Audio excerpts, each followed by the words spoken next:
Hi, I'm Dan Larson, and this is Marvel Legends Absorbing Man Wave Spider Gwen in 4 minutes or less. We did it!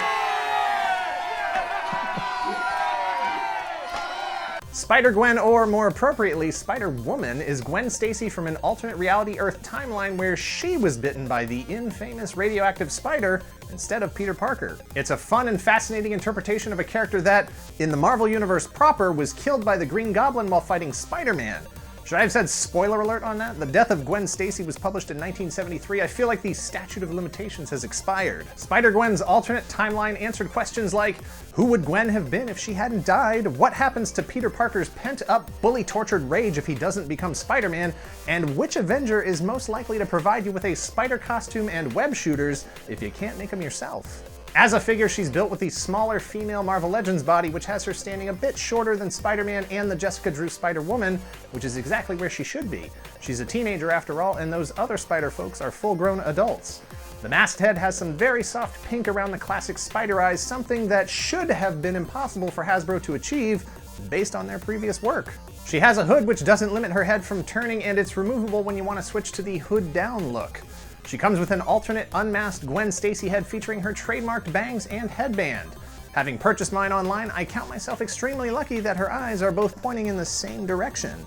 No alternate hands, but the ones she has work fine. She won't be able to hold anything, but she can punch, sling webs, and also rock out when she needs to as the drummer in the band, the Mary Janes.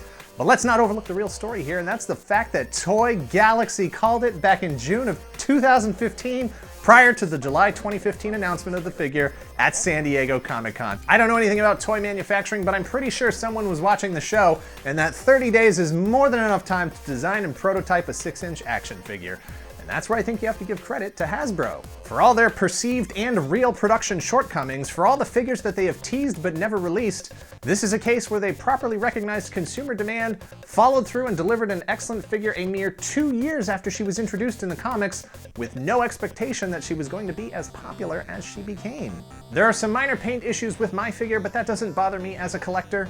I know going in I'm buying a mass-produced piece, and I expect there to be some flaws. As long as they don't happen on the face or with the particular alignment of important costume elements, a few imperfections are okay with me. Articulation is good, not great, but that's inherent to the design of the female figures. For some reason they get the double-jointed knees, but they don't get double-jointed elbows. But I can't complain about this current female body because it's a million times better than the previous Marvel Legends female figures. If you're not a hardcore Spider fan, or you just can't accept the idea that another comic book character who was dead is now alive, then this figure is an easy pass. But if you can appreciate Robbie Rodriguez's brilliant execution of a spider suit that looks almost nothing like the suit that's been around for nearly 60 years and is fun and fresh, then this figure is a must-have, so buy it if you see it, and if you see two, leave one for the next collector. Thanks for watching. Please give this video a like. It helps a great deal on the back end. Let us know in the comments below who your favorite alternate reality spider character is. Dibs on Spider-Ham.